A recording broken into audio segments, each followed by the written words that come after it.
We're starting with Chaucer and his Canterbury Tales for a simple reason.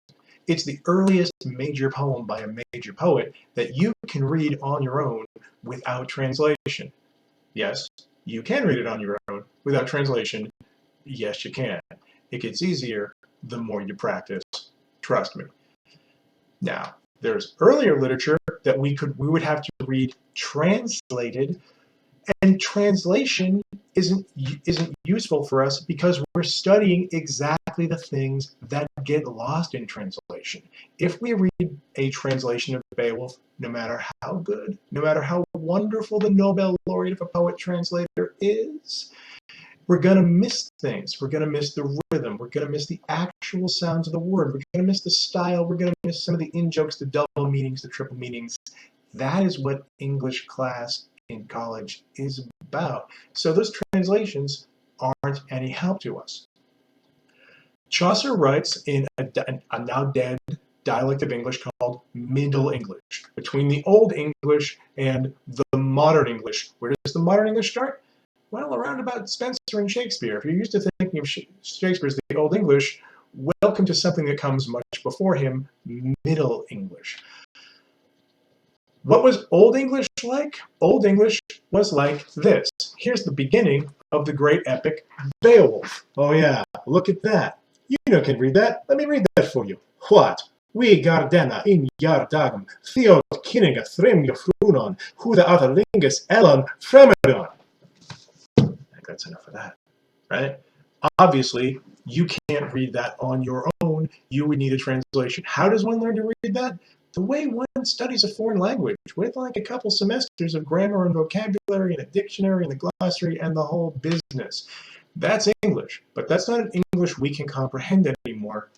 So Beowulf, wonderful as it is, doesn't make the cut this summer. There are also other dialects of Middle English besides the London dialect that Chaucer speaks and writes in, and wonderful poetry like Sir Gawain the Green Knight is written in those other dialects, but those are also now too hard to understand without a translation. And again, if we do the translation, we lose all the fun. Instead of talking about the poem, we're talking about somebody else, what somebody else told us about the poem. It's a game of telephone, 14th century telephone. Let me tell you, telephones in the 14th century, super ineffective. Chaucer, what happened? Chaucer is writing Middle English. How did Middle English, which is hard, but nothing like the Thrym Euphrynon, and the Athelingus and the Ellen, right? We're not going to Euphrynon much Thrym this semester, and I think we're all okay with that. How did we get from Old English to Middle English? Invasions by Frenchmen. About 300 years before Chaucer's time, in 1066, the King of England, Harold, had a bad day. But it turned out to also be his last bad day because an invading army of Frenchmen from Normandy came over, killed him, and took the throne. That the winner that day was a man named, we call William the Conqueror, but who never used the name William. The man's name was Guillaume. Therefore, England thereafter had a French-speaking ruling class. How long did that go on? About 300 years and change. In Chaucer's time, England still has a French-speaking or bilingual French and English-speaking upper class. Yeah. French is the language of the upper classes. English is the language of the dirty, filthy peasants, the people who work for a living. It's a down market language. So French is number one, and English is number two in Chaucer's time? No, French is number two. English is number three. See, in most of the Middle Ages, for most of the Middle Ages, just about everyone in Europe agreed that all serious literature had to be written in Latin.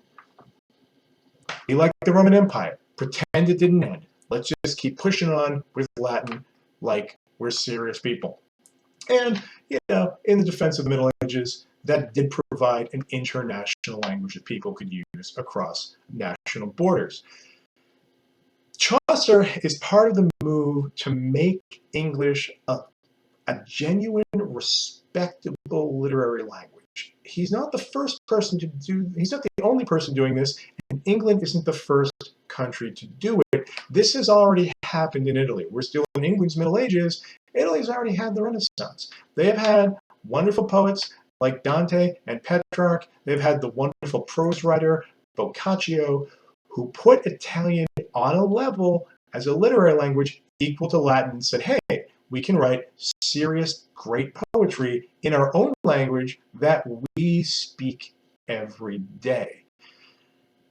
Chaucer knows this. Chaucer has read this. A lot of the Canterbury Tales is heavily influenced from / lifted from Italian works, particularly works by Boccaccio and his Decameron. Okay, so we have Chaucer, who is operating in a trilingual world, a world where English is just the language of the kitchen, of the farmyard, of working stiffs, and there are two, not one, but two elite languages above it.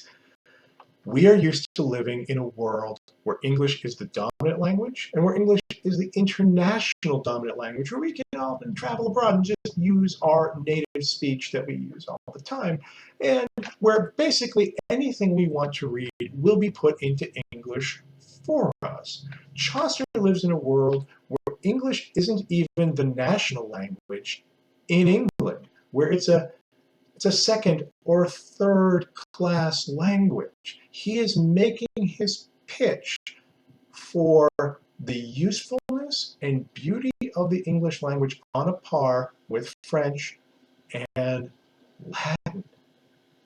How does he do this? Does he do it with a manifesto? Does he write a long manifesto about how it would be great to write in English and English is just as good? No. He does it through a charm offensive. He writes wonderful, entertaining poetry. Chaucer is a commoner who is rising up in the world as a kind of elite servant and bureaucrat to royalty and aristocrats. He knows he's a commoner who works for dukes. His poetry is to please the powerful people and show off how smart and charming he is so he can get more jobs doing exciting things like customs work or payroll control, overseeing the king's works, stuff like that. He has a day job. He really has a day job. Poetry advances him in the world. Now, those French-speaking aristocrats, by the 1300s, they can speak English too. Chaucer is showing how entertaining and beautiful and flexible English is as a poetic language. He also is showing in the Canterbury Tales, we're not going to read all of them, but it's a vast number of tales, and he never completed it. He planned even more. A bunch of different characters from different social statuses are going to tell damn near every kind of tale that Chaucer knows. High literature, low literature. Taken together, the Canterbury Tales is a living example of how English can be used to tell any kind of story. Lofty adventure like The Knight's Tale, which we're not going to read as it goes on a little long. Pretty down-low comic stories like The Miller's Tale, things in between like The Wife of Bath's Tale. But what Chaucer is doing, what he gives to us, is the belief that English is a language that can be used for anything, that is as good as any other language. You take that for granted now. Say it with me. Thank you, Jeffrey.